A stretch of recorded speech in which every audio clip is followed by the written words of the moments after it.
Parents mocked me for 5 years, that my sister was better than me. She's a lawyer and you're a loser. They said, always laughing. But yesterday everything changed. When sister. Parents mocked me for 5 years, that my sister was better than me. She's a lawyer and you're a loser, they said, always laughing. But yesterday everything changed when sister. It started 5 years ago. The day Olivia became a lawyer. She walked into my parents' house with her diploma in one hand and a job offer in the other. And from that moment on, she was a queen and I was nothing. My parents were never the kind to hide their favorites. But after that, it wasn't just favoritism, it was ridicule. She's a lawyer and you're a loser.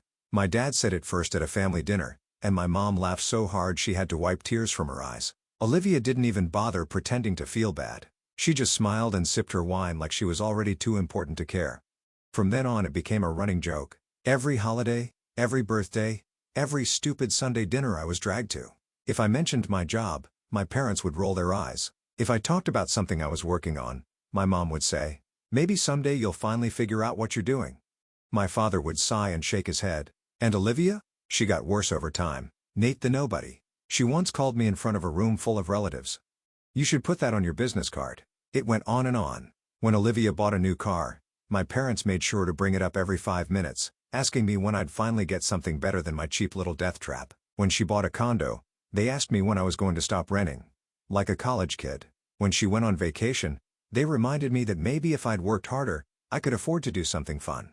I argued, I defended myself, I ignored them, I even stopped showing up for a while. Nothing worked. As soon as I walked through their door, I was the family joke again. The only people who ever had my back were my grandparents. My grandpa once told my dad to knock it off, but my dad just laughed and said, we're just having fun. My grandma told me she was proud of me no matter what, but it didn't change anything. Olivia was their golden child, and I was the failure they wished they could forget. Then yesterday happened. It was late when my phone rang, almost midnight. It was Olivia. I almost ignored it, but something told me to answer. She was crying. Drunk. Panicked. She needed a favor. I had already done her one. 6 months ago, she called me out of the blue and asked to borrow money. She was in a jam. She said, just until my bonus comes in. I didn't ask any questions. I just sent her $6,000 and told her to pay me back when she could. She never did. And now she called again.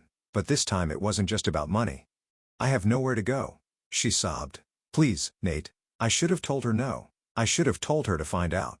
But instead, I asked her what had happened. And that's when I learned the truth. She had lost her job months ago. That was the first thing she admitted, between hiccups and sobs. The high-paying, prestigious law job that my parents never shut up about. Gone. She was fired, but she wouldn't tell me why. I asked, and she just kept saying, it doesn't matter. It was unfair. They were looking for a reason. I was too stunned to say anything. My sister, the golden child, the one who had looked down on me for years, the one my parents paraded around as their greatest accomplishment, unemployed. It didn't make any sense. What have you been living on? I finally asked. Silence. Then she dropped the second bomb. She had burned through all her savings, maxed out her credit cards, and taken out loans. And when that wasn't enough, she had started asking mom and dad for help. This was the part that hit me the hardest. I sat there, gripping the phone, trying to process what she had just said. You went to them? Yes, she whispered. She had told our parents that she was struggling. Not just once, but for months. And what did they do? They helped her. They paid her bills, covered her expenses, made sure she didn't suffer. The same parents who had mocked me for struggling. The same ones who had called me a loser, laughed at my job, rolled their eyes at my choices. The same ones who had told me to stop whining when I needed support. They had secretly taken care of Olivia like she was a fragile little princess. But that wasn't the worst of it. She hesitated, then admitted it. Our parents weren't just helping her. They relied on her. Olivia had supported them for years. Their house, their vacations, the new furniture, the expensive dinners, the way they always seemed comfortable even though they were supposedly middle-class, hard-working people. It was all because of her. She had been throwing money at them all the time. And now, she was out. She had nothing left.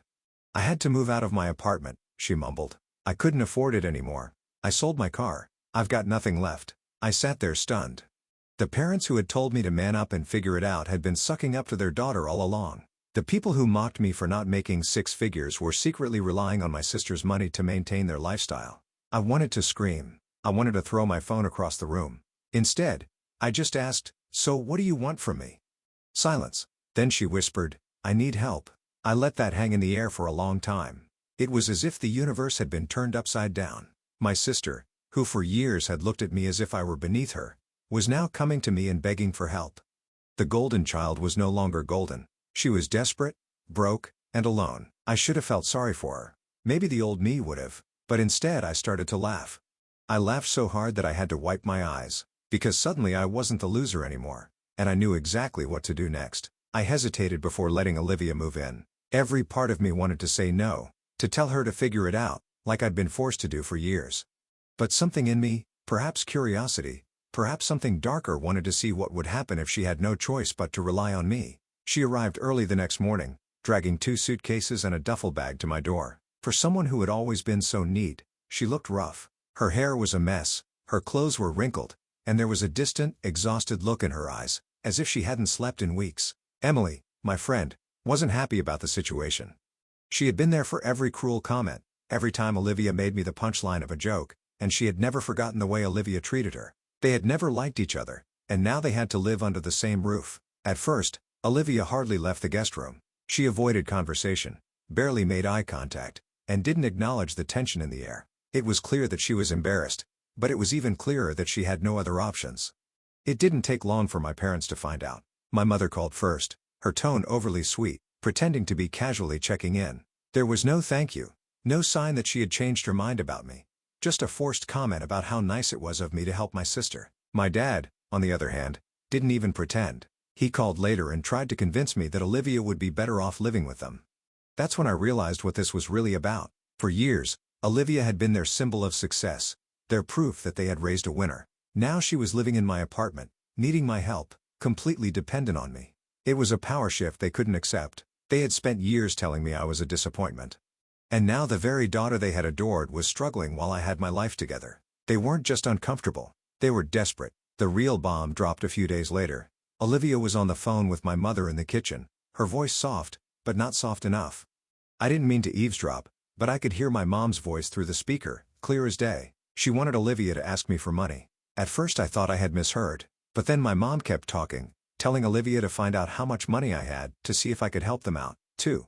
It hit me like a brick. For years they had mocked me for struggling, laughed at me for not being as successful as Olivia. Now that Olivia was broke, they weren't just upset about her downfall, they were looking for a new source of money. And somehow, after years of being their failure, I had suddenly become their best option. I didn't know what Olivia would do.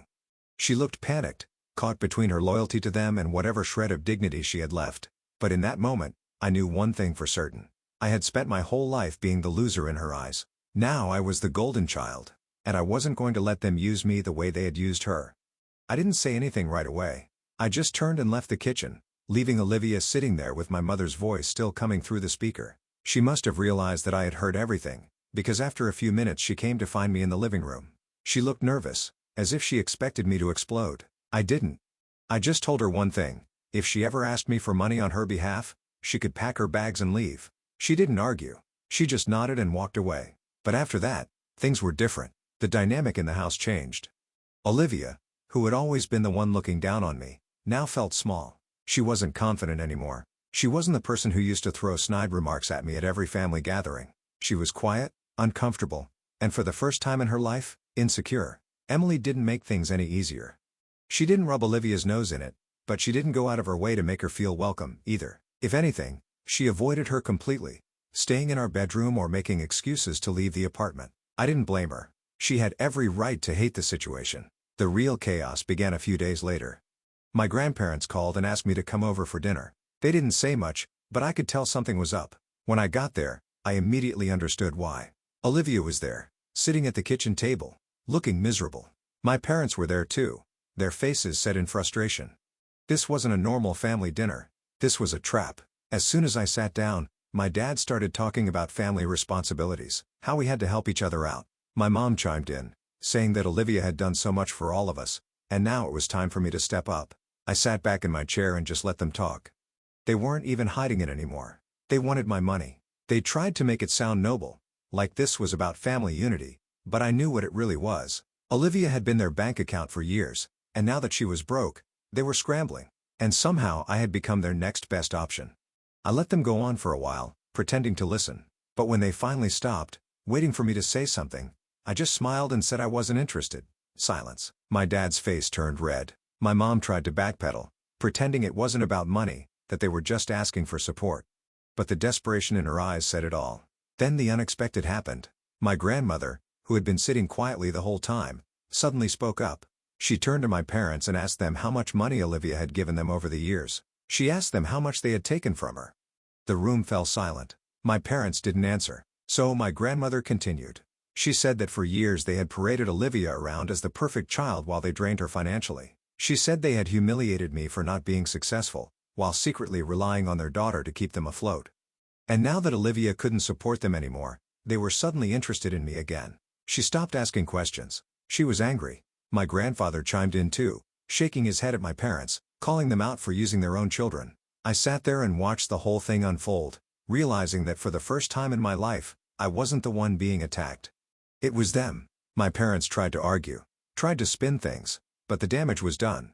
My grandparents saw them for who they really were, and so did Olivia. She didn't defend them. She didn't say a word. She just sat there, staring at the table, finally understanding what had really happened to her. And for the first time, I saw something new in her eyes. Regret. After my grandparents called my parents out, dinner ended in complete awkwardness. My mom barely touched her food, my dad kept tapping his fingers on the table, and Olivia looked like she wanted to disappear. No one had ever stood up to her like that before, especially in front of her family. When I got home, Olivia was already there. I expected her to be locked in the guest room like she had been all week, but instead she was sitting on the couch staring at the floor. I didn't say anything, just walked past her to the kitchen. But then she spoke. "You were right," she said. I stopped. She didn't look at me, but she kept talking. She said that now she knew what they were doing. She admitted that they had used her, drained her, and the moment she couldn't give any more, they had tossed her aside like nothing. And she finally realized that all these years of looking down on me, she had been as blind as they had been. I didn't know how to react. For years I had wanted this moment for her to finally see it. But now that it was happening, I wasn't sure how I felt. Then she said something I hadn't expected. "They still think they're getting money from you." My stomach dropped. Apparently, after I left dinner, my parents pulled Olivia aside and told her to keep trying. They thought I was playing hard to get, that I just needed to cool off. They told her to convince me that I owed it to the family. That's when I realized this wasn't over. I wasn't just going to tell them no. I was going to finish this. The next morning I went unannounced to my parents' house. My grandparents still lived there, and when my grandmother saw me at the door, she gave me a sad smile, as if she already knew what was coming. I went straight into the living room where my parents were sitting. My dad was reading the paper. My mom was on the phone. They both looked up, surprised to see me. I didn't waste any time. I told them that I knew everything. That I knew Olivia had paid for their lives, that I knew they turned on her as soon as she was broke, and that I knew they were hoping I'd be their next meal ticket. They tried to deny it, but I wouldn't let them. I told them I was done with all of it, and then I told them something they weren't expecting. I was cutting them off. I wasn't just refusing to give them money, I was done being a part of their lives, done being the punchline to their jokes, done being the son they only cared about when they needed something. My mother's face turned pale. My father's jaw clenched. I had never seen them so speechless. Then, just as I was about to walk out, my grandmother did something that changed everything. She stood up and said she was done too. She told them she was ashamed of them, that she couldn't believe they had treated their own children like financial pawns. And then she dropped the biggest bomb of all. She and my grandfather had already talked. They were changing their will. Everything they had planned to leave my parents, gone. I didn't even know they had money, but apparently they did. And now my parents weren't going to get any of it. My mother's eyes went wide. My dad finally stood up and looked like he was going to explode. But my grandmother wasn't finished. She turned to me and said that from now on, if anyone was going to inherit what they had, it was going to be me. I didn't want her money. I never did. But the look on my parents' faces, that moment of pure panic when they realized they had lost everything, that was the real legacy. And just like that, I walked out the door. I thought cutting them off would feel bigger, heavier, like a dramatic end to a lifelong struggle. But it didn't. It was quiet. Simple. Like closing a door and realizing you never have to open it again. At first I expected some kind of explosion. My parents weren't the type to take rejection lightly. And I was right. The next morning, my mother called me 8 times. When I didn't answer, the text started pouring in long, manipulative messages about how I was being selfish, how family should stick together, how she couldn't believe I would do this to them. She played every card she had, from guilt to fake concern, even trying to make it seem like my grandparents were poisoning me against them. Then came my dad's message, and it was exactly what I expected. Grow up. Call me when you're done with this little tantrum. It was almost funny how predictable they were. They didn't care about fixing anything. They just cared about control. So I blocked them. After that, it got quiet. For the first time in years, I didn't have to deal with their voices in my head, their insults, their constant judgment. Olivia even seemed relieved. Without them pressuring her, she actually started acting like a normal person. She kept to herself, but she was different, less cold, less entitled. She even apologized to Emily, admitting that she had been cruel to her for no reason. It didn't fix everything, but it was more than I ever thought she was capable of. Then, a week later, she dropped something unexpected. She told me she was leaving. Not just my apartment, she was leaving the city. She had found a job out of state. Nothing prestigious, nothing flashy, just something stable enough to start over. She had finally realized that as long as she stayed around our parents, they would never stop trying to control her. They had drained her financially, broken her emotionally, and when she was no longer useful, they tossed her aside. She was done being their puppet. At first I didn't know what to say. For years she had been the one they worshipped, the one who had everything handed to her. Now she had nothing but a suitcase and a chance to start over. And for the first time, she didn't expect anyone else to fix it for her. The night before she left, she sat with me in the living room, staring at her hands as if she wanted to say something. After a long pause, she finally looked at me. "You've always been the stronger one." I didn't know what to say. Maybe there was nothing to say. The next morning she packed her things and left. No drama. No begging. Just a quiet goodbye. A few weeks later, my grandparents called. Apparently, my parents had come crawling back, trying to get back on their good side. My mom had started calling them regularly, pretending to care, while my dad was suddenly acting like he wanted to be the perfect son. They scrambled. But my grandparents weren't stupid. My grandfather told me that when my mother hinted at fixing the family, which was code for putting us back in the will, he shut her down immediately. "They reap what they sow," he said. That was the last I heard from them. I never talked to my parents again. I thought it would be harder, that some part of me would miss them, or wonder if I had made a mistake. But the truth is, I felt lighter than I had in years. They had spent my whole life making me feel like I wasn't enough. And now, for the first time, I knew that I was more than they ever gave me credit for. They wanted a golden child. Turns out they picked the wrong one. Update. It's been a few months since I cut off my parents, and I wasn't planning on giving an update, but things have taken a turn I wasn't expecting. First, Olivia. She's actually doing well, much better than I thought. We don't talk much, but she texts me occasionally. She got a steady, normal job. Nothing high-paying or flashy, but she seems relieved more than anything. She told me she started therapy, which honestly shocked me. Apparently, she's trying to unlearn the years of pressure, manipulation, and entitlement that came with being our parents' perfect child. She even admitted that she's embarrassed about how she used to treat me. I never thought I'd hear her say something like that, but here we are. Here's the part one wasn't expecting. My parents are in complete meltdown mode. Turns out they weren't just relying on Olivia for a little extra cash here and there. They were drowning in debt, and she had been covering for them more than I ever knew. My grandparents did some digging and found out that my parents had refinanced their house several times, taken out loans, and basically lived way beyond their means. Olivia's money had kept them afloat, and now that she was gone, reality hit them hard. First, they tried to get money from extended family. That didn't work. Then they tried again to guilt my grandparents into acting like victims. That definitely didn't work. My grandparents shut them down right away. And then my mom decided to try one last thing. She emailed me. It was a long, dramatic mess of a letter, filled with fake concern and guilt. She wrote about how she and my dad were in danger of losing everything, and as her son, I owed it to them to help. She threw in a bunch of nonsense about family looking out for each other, and even had the nerve to say that they did their best for me. Then she pulled out the "Be a man and take care of your parents" card. I didn't respond. A week later, my dad sent me an email that was much shorter, but somehow even more ridiculous. "You think you've won, but you'll regret it when we're gone." I read it twice and started to laugh. Because the truth is, I did win. Not in the way they meant it, not in some petty revenge kind of way, but in the fact that I don't need them anymore. They spent years making me feel like I wasn't enough, like I was a failure. But now they're the ones falling apart, and I'm doing just fine. And the best part? For the first time in my life, I don't care what they think.